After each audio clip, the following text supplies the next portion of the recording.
Hey everybody, we are live here working on our kettlebell swings. When good swings go bad and how to get them back again. This is your Wednesday workout tip of the week. I'm Ryan McKenzie. Let's get to work.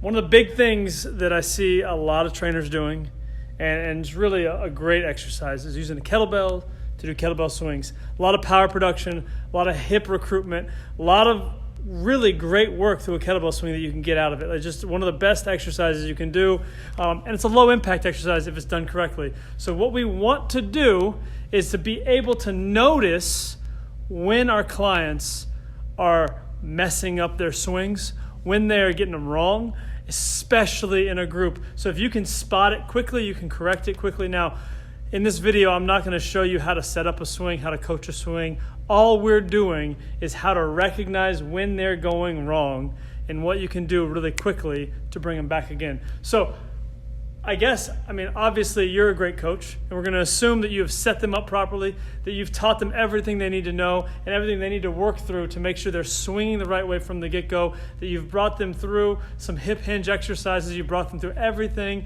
to progress them. You're not just throwing them into a swing. We're assuming that, and we're looking into the group. So these are the two big things that happen the most in groups with kettlebell swings is you'll get guys here, or girls, anybody, and they start swinging, and instead of getting a good solid swing where the hips go back and they drive it forward, and we're swinging and driving it forward, all of a sudden they start doing this. And the big difference there is I'm no longer tipping at the hip, I'm squatting it up and down. So instead of tipping, they start dropping. You see the difference, right? You've seen the difference. That is a huge thing to look for. A lot of coaches will actually tell people, keep your chest up. On a good swing, you don't really want your chest up. You want it flat, back flat, strong back. And we want this to actually tip forward and drive forward. Hips back, hips forward. And we're driving it in. Now, if you're doing overhead kettlebell swings, I don't know, do that if you want. But for this purpose, what we're looking for is are they actually tipping at the hip, or are they dropping up and down? And that is an easy thing to spot. If you have a group of 8 and you've got 2 or 3 people on kettlebells, 2 or 3 people doing some push-ups, 2 or 3 people on the bikes, and you're doing some kind of circuit, fun circuit, hard circuit, you need your eyes on those people on the kettlebells to watch them. Are they tipping? Are they dropping? Second thing that I notice that you can spot quickly is the top half of their swing. When they get here, is the weight, is it weightless? Could you almost let go of the weight at the top and it doesn't go anywhere? Or are they coming here and they're picking it up, and if I drop it here, it's falling down, right? So at the top of the swing, is it effortless?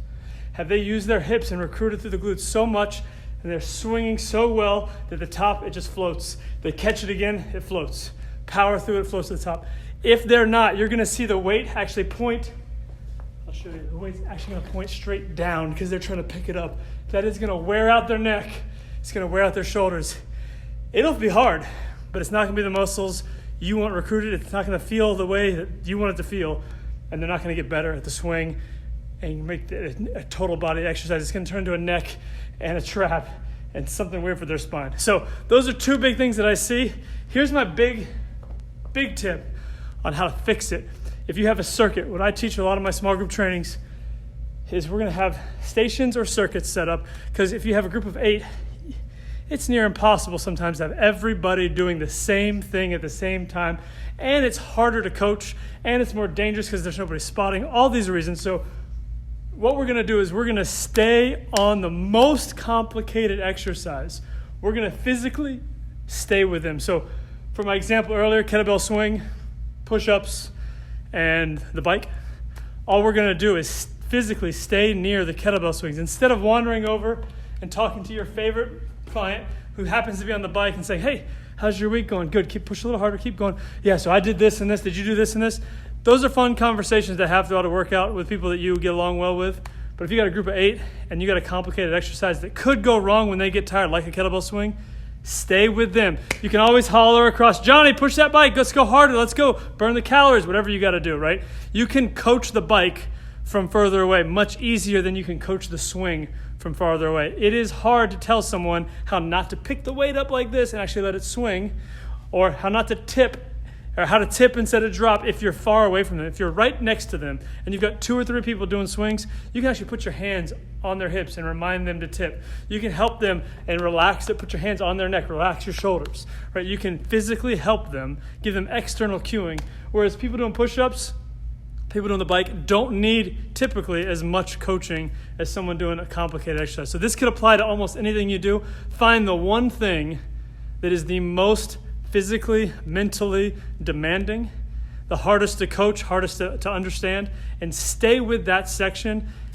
Yell out across the room, keep eyes on people, yes, don't ignore them, but physically stay with the people that are working on the physical hardest thing. Try it out this week. Let me know how you guys are doing, and I'd love to know, what do you look for with kettlebells? Is it just the upper half of that swing?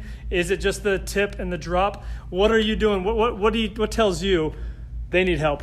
They're not getting it, because someone who gets it all the time can really quickly turn into someone who is just picking up some bad habits.